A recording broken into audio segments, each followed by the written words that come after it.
நீங்க அவங்க கூட்டணியில இல்லையே தம்பி. எங்க ஐயா ஜி.கே. வாசனுக்கு சைக்கிள் சின்னம் எப்படி இருந்துச்சு? இன்னொரு மாநிலத்துல சைக்கிள் சின்னம் இருக்கா இல்லையா? இருக்கா இல்லையா நான் கேட்கறதுக்கு பதில். இன்னொரு மாநிலத்தில் இருக்க அது தேசிய கட்சி, அந்த கட்சியில் இருக்கிறவங்களுக்கு கொடுக்க முடியாதுன்னு எங்க கிட்ட சொல்றேன். நீங்க எப்படி எங்க ஐயா ஜி.கே. வாசனுக்கு சைக்கிள் சின்னம் வந்துச்சு? எப்படி ஐயா டிடிவி தினகரனுக்கு? அவர் தான் சொன்னார் ஃபர்ஸ்ட் கம் ஃபர்ஸ்ட். யாருமே குக்கரை கேட்கலையா? அப்ப எப்படி அவருக்கு வந்துச்சு? அதெல்லாம் அதெல்லாம் 2 தொகுதியில போட்டு 2 தொகுதியில் அவர் போடலன்னு தெரிஞ்சுக்கிட்டு சொல்றீங்க. அவர் தெரிஞ்சிருச்சு ஒரு தொகுதியில தான் போடுறாருன்னு, அதனால சொல்றீங்க. அதே மாதிரிதான் எங்க அண்ணனுக்கும் சொல்றீங்க திருமாவளவன். அவர் 2 தொகுதியில் போட்டிட்டாரு கொடுங்களேன்.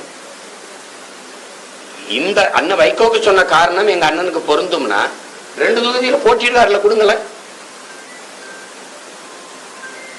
இதுல எல்லாம் வென்றலாம்னு நினைக்கிறவரை என்ன பண்ணுவீங்க?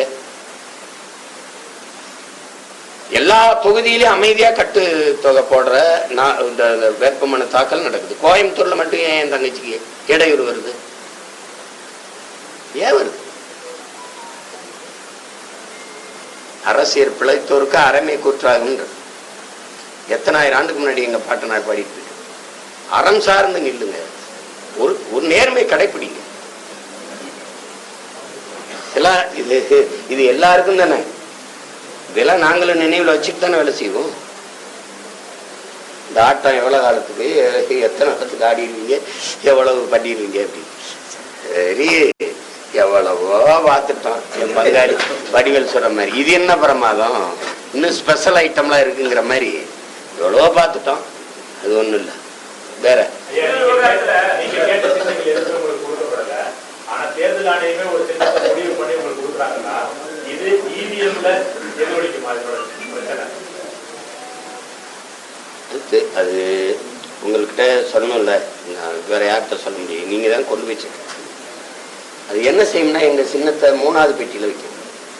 இந்த வாட்டி பாராளுமன்றத்துக்கு குறைந்த வேட்பாளர்னால 2 பெட்டி அவர் வாய்ப்பு இல்லை, பின்னுக்கு தள்ளும், கொஞ்சம் மங்களா வைக்கும். என்னை கடந்த முறை அப்படிதான் பண்ணிச்சு. எவ்வளவோ போராடி பார்த்த கடைசியா இருந்த நம்பிக்கை நீதியாக கை விட்டுச்சப்ப. இப்ப இந்த முறை நீதிமன்றத்தை நாடுன இந்த சின்னத்துக்கு வழக்கையே எடுக்கல. வழக்கு இருக்கும்போது இப்படி சின்னம் தர்றதுங்கிறது தேர்தல் ஆணையம். வழக்க திரும்ப பெற்ற அவங்க கொடுக்கறதான் சின்னம். இப்ப ஒண்ணும் பண்ண முடியாது. இல்லை, நீங்க இது ஜனநாயக நாடுன்னு நினைச்சீங்கன்னா நான் ஒண்ணும் பண்ண முடியாது. அந்த அந்த உங்களுக்கு தவறான புரிதலுக்கு நான் ஒன்றும் செய்ய முடியாது. இது ஜனநாயக நாடே அல்ல, வார்த்தையில மட்டும் ஜனநாயகம் இருக்கு. அதை புரிஞ்சுக்கிட்டு நீங்க எல்லாம் படைச்சுக்கணும், அவ்வளவுதான் சொல்ல முடியும். என்னைய மாதிரி ஒரு காட்டானாலேயே சமாளிக்க முடியலன்னு நீங்க எல்லாம் ஏமாத்த. எதுக்கும் பயப்படாதவன் நானே திணறேன் பாருங்க, திணறேன். என்னடா செய்யறது அப்படின்ட்டு. அது ரொம்ப கஷ்டம், ரொம்ப கஷ்டம். ஆபத்தானவர்கள் இவர்கள். வேற ஏதாவது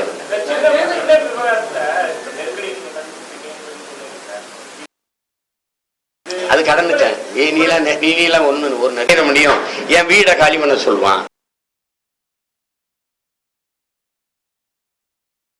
என் பிள்ளைகள் வீடு கடை இதெல்லாம் வச்சிருந்தா நீங்க காலி பண்ணிருங்க, உங்க கட்சிக்காரங்களுக்கு எல்லாம் ரைடு விடுதுண்ணா. அப்படிதான் துறைக்கு நடந்துச்சு.